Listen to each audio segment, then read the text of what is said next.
السلام علیکم فرینڈس، آج ہم میڈیٹیشن کے بارے میں جاننے کی کوشش کریں گے، جسے ہم مراقبہ، تخلیہ، مجاہدہ بھی کہتے ہیں۔ مراقبے میں فوکس یعنی ارتکاز کی مشقیں کرائی جاتی ہیں، خیالات کو مرکوز کیا جاتا ہے، ایکسٹرا سوچوں سے انسان کو چھٹکارا مل جاتا ہے اور وہ اپنے اصل مقصد میں فوکس کرنے پہ کامیاب ہو جاتا ہے۔ سائیکیٹرسٹ میڈیٹیشن کے ذریعے لوگوں کو ٹریٹمنٹ بھی دے رہے ہیں۔ اپنی ذات میں میڈیٹیشن ایک اچھی چیز ہے، یعنی آپ خود کو پرسکون کرنا چاہتے ہیں، دنیا سے تھوڑا سا الگ ہونا چاہتے ہیں، آپ اپنی ذات پر غور کرتے ہیں، اندر کیا کیا چل رہا ہے اس پر غور کرتے ہیں، جو مثالیہ چیزیں آپ کو درپیش ہیں اس کے بارے میں سوچتے ہیں۔ تو مراقبہ بڑی غیر معمولی چیز ہے۔ بدقسمتی یہ ہے کہ یہ سیکولر نہیں رہ سکا۔ دنیا میں جو علوم پیدا ہوئے جیسے طب ہے، تو آپ نے دیکھا سرجری نے کتنا کمال دکھایا۔ کوئی سوچ بھی سکتا تھا کہ آج کن چیزوں کی سرجری ہو رہی ہے۔ لوگوں کے دلوں میں 4 سے 5 سٹنٹ پڑے ہیں اور وہ جی رہے ہیں۔ تو اپنی ذات میں یہ ایک علم کا کمال ہے جو ہم دیکھ رہے ہیں۔ جس طرح سے دوائیں ایجاد ہوئیں، ویکسینیشن کا عمل کوئی غیر معمولی چیز نہیں، یعنی کتنی بیماریاں ہیں جو دنیا سے انسان ختم کرنے میں کامیاب ہو گیا۔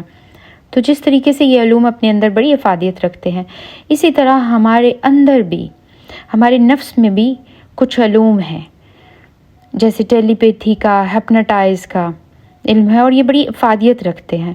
مراقبہ یا میڈیٹیشن بھی انہی علوم میں سے ایک علم ہے۔ یعنی جیسے آپ کوئی پسند کی چیز کھا کر دوستوں میں بیٹھ کر جو سکون محسوس کرتے ہیں، یا تسکین آور دوائیں کھا کر جو سکون محسوس کرتے ہیں، بالکل اسی طریقے سے یہ مراقبے بھی آپ کو دنیا سے غیر متعلق کر کے اپنے وجود کے بارے میں، خود کے بارے میں جاننے کی تربیت دیتے ہیں۔ تو یہ اپنی ذات میں بری چیز نہیں ہے، لیکن سائنس یا طب یا دوسرے علوم نے اپنے اوپر مذہب کا کوئی پردہ نہیں ڈالا ہوا، جبکہ یہ مراقبے اپنے اوپر مذہب کا پردہ ڈال لیتے ہیں۔ علم ایک علم کی جگہ پر ہی رہنا چاہیے۔ چنانچہ آپ دیکھتے ہیں کہ بدھا کے ہاں پہلے سے ہی یہ چیز ہے۔ گوتم بدھ کی اپنی شخصیت اس مراقبے کے نتیجے سے ہی وجود پذیر آئی۔ وہ گیا کہ جنگل میں نماز تو نہیں پڑھتے تھے، یہی مراقبے کرتے تھے۔ تو یہ مراقبے، یہ میڈیٹیشن جس کے ذریعے انہوں نے اپنے آپ کو بھی سکون دیا، دنیا کو بھی اس کے بارے میں ایک دوسرا زاویہ نظر دیا، تو اس میں بڑا کمال حاصل کیا۔ آپ دنیا میں دیکھیں، خود ہندوستان میں، ہمارے اپنے ملک میں جگہ جگہ بدھا کی خانقاہیں ملیں گی جس میں مراقبے کی جگہ بنی ہوئی ہیں۔ اس میں یہ ضروری ہوتا ہے کہ آپ اپنے بچوں سے، فیملی سے کچھ دیر کے لیے الگ ہو جائیں۔ خود ہمارے ہاں صوفی بزرگوں نے ان مراقبوں کا استعمال کیا ہے اور مراقبے کرائے بھی ہیں۔ آپ اگر تصوف کی کتابیں پڑھیں یا صوفیہ کی مجالس میں بیٹھیں تو آپ کو پتہ چلے گا وہاں مختلف مراقبے ہوتے ہیں۔ کوئی موت کا مراقبہ ہو رہا ہے، کوئی قبر کا مراقبہ ہو رہا ہے، کوئی حیات کا، دل کا، نفس کا۔ تو مراقبے کی 10 قسمیں ہیں جو ہمارے ہاں بھی موجود ہیں، لیکن جب آپ اس کے ساتھ مذہب کو وابستہ کر لیتے ہیں تو یہ صرف مراقبہ نہیں رہے گا، یہ ایلیوژن بن جاتا ہے، یعنی دھوکہ اور غلط فہمی۔ جس طرح انسان کے پاس عقل اور شعور کی ایبلٹی ہے اور وہ اسے چیزوں کو تخلیل کر کے دیکھتا ہے، یعنی سوچتا ہے، سمجھتا ہے، بالکل اسی طرح ہمارے باطن کے پاس تخیل کی پاور ہے۔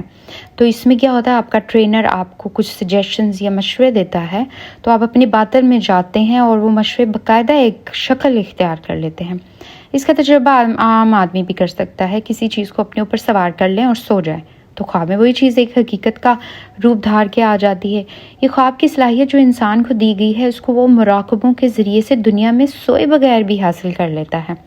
وہ کہیں اور نہیں جاتا، اپنے اندر اترتا ہے۔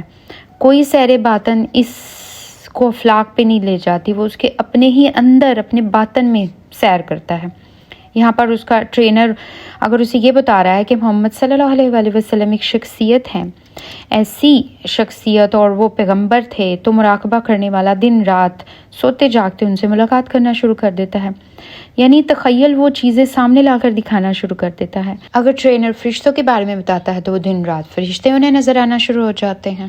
اسی طرح معاملہ اگر بدھا مذہب کریں گے یا ہندو کریں گے، ان کے بھی کچھ مذہبی تصورات ہیں، وہ ان کو القاء کریں گے، توجہ دیں گے۔ تو جب یہ توجہ دی جاتی ہے اور آپ بھی اپنے ذہن میں اس مراقبے کے لیے تیار ہو جاتے ہیں، تو آپ کا ٹرینر آپ کو جس چیز کی طرف توجہ دلائے گا وہ آپ ویژولائز کرنا شروع کر دیں گے۔ یعنی وہ چاہے گا تو آپ کی حضرت آدم سے ملاقات کرا دے گا۔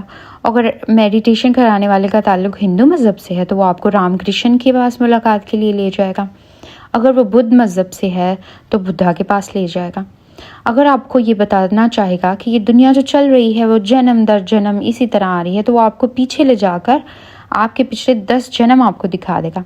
لیکن در حقیقت آپ کچھ بھی نہیں دیکھ رہے ہوتے. آپ اصل میں اپنے آپ کو illusions، دھوکے کے حوالے کر چکے ہوتے ہیں.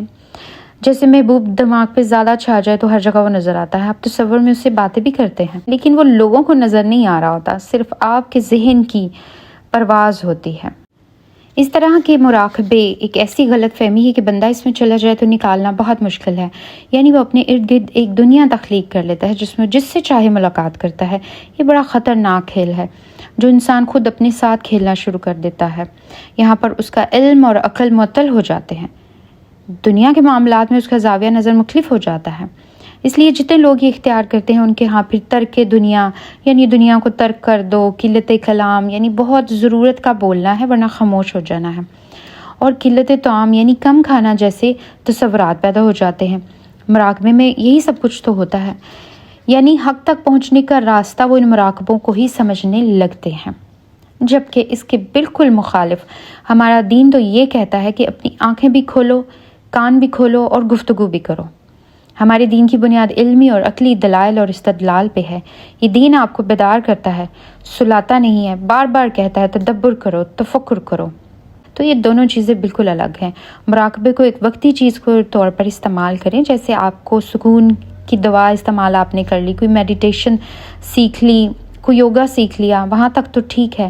لیکن جس وقت آپ اس کو مذہبی پس منظر سے خود کو وابستہ کریں گے، جن لوگوں کے پاس آپ جائیں گے وہ بدھ ہیں، ہندو یوگی ہیں یا صوفی ہیں، پھر ان کے سحر سے نکلنا آپ کے لیے ممکن نہیں ہوگا. اس لیے کہ آپ کے وجود میں وہ آپ کو مشاہدات کراتے ہیں جو ہے تو تخیل کی، آپ کے ذہن کی پیداوار. لیکن انسان کمزور ہے، وہ اس کو حقیقت سمجھنے لگتا ہے.